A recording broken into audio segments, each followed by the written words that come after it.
Hi guys, back again with a quick update of the Shroom Lagoon. I thought I'd just do a quick video update as it's been running around 2 weeks now, and there's some corals in there and there's one extra fish, so I thought I'd just show you around, see how the tank's progressing, and so far so good. So let's have a quick look at the corals. Now, I know it's called the Shroom Lagoon and it will be 90% mushrooms, but I couldn't resist a couple of zoas. I've got quite a few zoa frags and little colonies in my other tanks, so I thought just to start with, get a bit of diversity in there from the different tanks. So yeah, there's some zoas up there. Now, I'm not sure all of them will stay, but I'm definitely going to keep the pallies. The pally grandis there, they've always had that colony earmarked for this tank, especially with a little group of utter chaos underneath there. Those are definitely staying. As for the others, I'm not quite made my mind up yet. But so what else have we got in here? There's a couple of redactus there. That's a little circus bounce. A couple of forest fire. That blue one is actually, I think I've had a positive idea on it from the States. Some of the vendors over there sell them as copper spot discosomas. Really pretty shroom, to be fair. It's blue with like a coppery coloured spots and almost a pink or purpley kind of edge to it, which are really nice. Little interstellar there.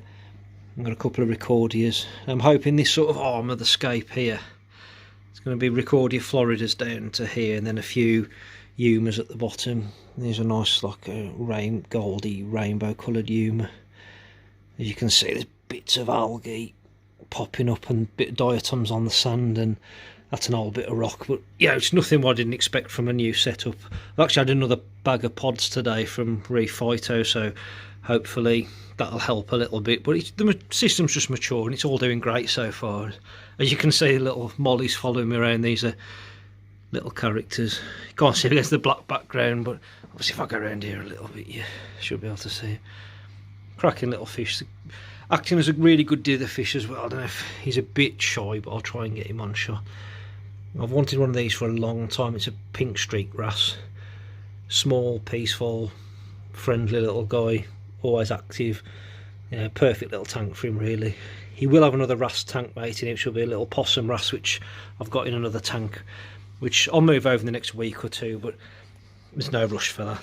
But they'll get on fine. They're quite a good pair to mix, really. Let's just pop over the top. The reflection of the light out the way. You can see the idea of the scape. Obviously that purple rock down here, that'll be put in the back chambers eventually. It's just one from another system. There's a quick over the top. You got the Palithoa grandis. Some little Victoria's Secrets there. Some vivid mega rainbows, I think they are, and then utter chaos. There is a space chaos tucked in down there, a little blasto. The blasto's only in there. I've got a big colony, my reefer 250, that drops little heads and drops babies off, and that was one of them on the sand, so I thought, why not, I'll just stick him on here. There's a really pretty little huma there, tiny little baby I've moved from the other tank. I've got loads of mushrooms to go in here, but I'm just taking it slow. I just wanted to get some in just to see how things go. You can see from this angle the diatoms like more or less in the middle and around the rockwork, but nothing to worry about. I've got a couple of snails in there now. I've got a little guy at the top, little trocus, and I've got can't see the other guy. I've got a really small pointed turbo in there. So yeah, that's the update on the corals. They're all doing well.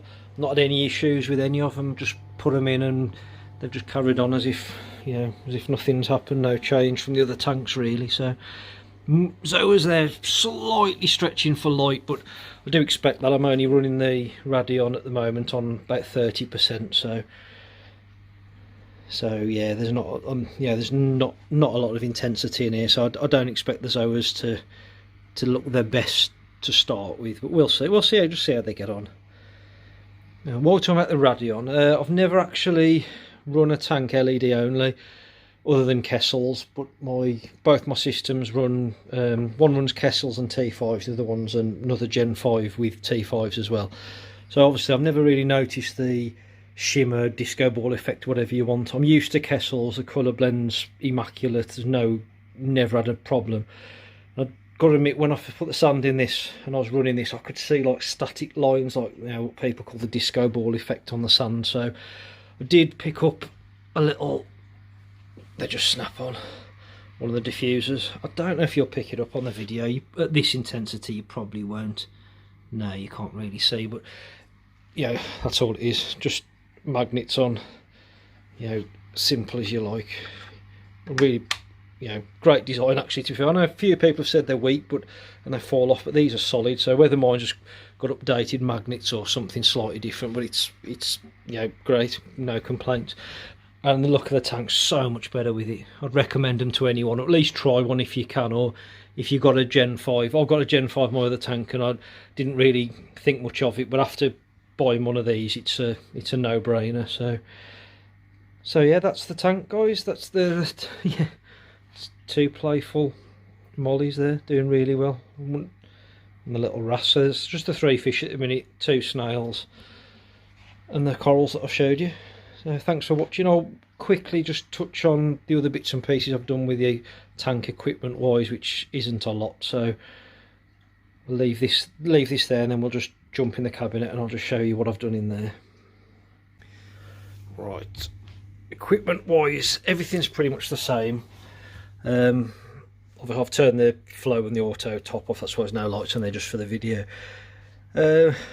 Nothing really interesting to discuss in here other than, oh, that's a little diary. I've got a diary of all my tanks, everything I do, from anything I dose, amounts I dose, how many times a day I'm feeding, when I've done a water change, anything I do to the tank, any fish gets added, corals added, it's all noted down in the book.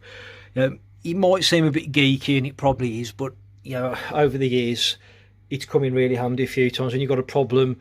You know, you have something you can't quite put your finger on, and you know, you look back and 2 months ago you adjusted something you completely forgot, and it's just a knock-on effect to that. So that's always worth doing. It's something I'd recommend to anyone, really, if you can be bothered. I know it's a bit of a, it does seem a bit geeky to start with, but it's well worth doing. Other equipment, the Reef Factory thermo control doing its job, absolutely made up with this great bit of kit. Everything's been brilliant, to be fair, so far. Not had any issues. Obviously it's only literally weeks old.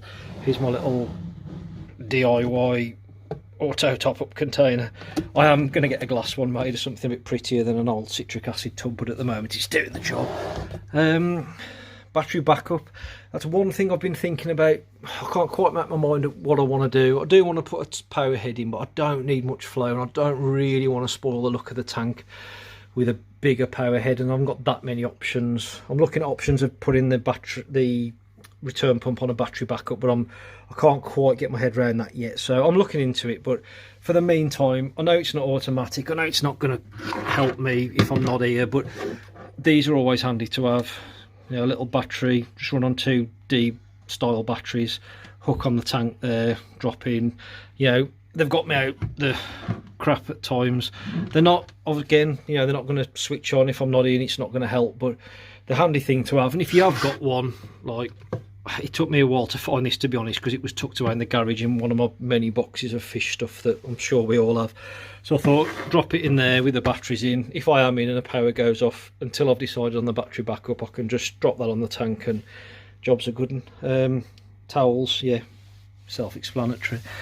Everything else is fine. I've put a little light in the cupboard now, so I'm going a bit posh. There you go, just knock that off. So yeah, cabinet equipment, really happy with everything so far. I haven't really changed much on the tank. I'll put a little hole there for my auto top up. That just goes through. I can just pick that out if I want to, you know, take the top off, but at the moment that's just stuck through there. Just keeps it neat, the lid on. All good. I'm running the back chambers pretty standard. Changed, if I can just pull this forward, I'll show you. I have changed ever so slightly the layout in the back. I'm just running floss in this first chamber of the foam the tanks come with for these baffles. I've just laid on its side and like that, chopped it right, just wedged it in so the floss can just sit on the top, just to clear the water, a bit of mechanical filtration. Everything else is the same. as I've showed in previous videos. I'm still running the 2 heaters, obviously the same. So yeah, really happy with the tank. Yeah, no complaints after I've been using it a bit, and it's lovely having a tank that's so quiet as well. That's one thing that's very noticeable about it. Oh, I haven't got that bit in. Yeah, it's like, you know, all it compared to, I know some sumps can be quiet. My one tank is really almost silent, whereas the Red Sea still on the original gate valve, it can be silent for weeks and then normally gets really loud as I'm trying to sit down and watch a film or something. But this thing's completely silent, really well designed. So that's pretty much it for now, guys. You know, I'll be doing another video shortly. I say I've got a possum raster go in. I've got a few more corals waiting, well, loads more corals. I've got some nice bouncies, but I'm going to leave those a week or two. I just want to see where this diatoms goes to and how much, you know, there's tiny strands of hair algae popping out. But I have actually got a clean-up crew arrived today that's in quarantine, so that'll be a while. But I've got a few snails I can move from the other tanks as well. So yeah, thanks for watching along, guys. I should say following along, should not watching, but I've said that in the last few videos, so I'll leave it in. Yeah, take care, guys. Thanks for watching, and like and subscribe. Take care. Happy reefing.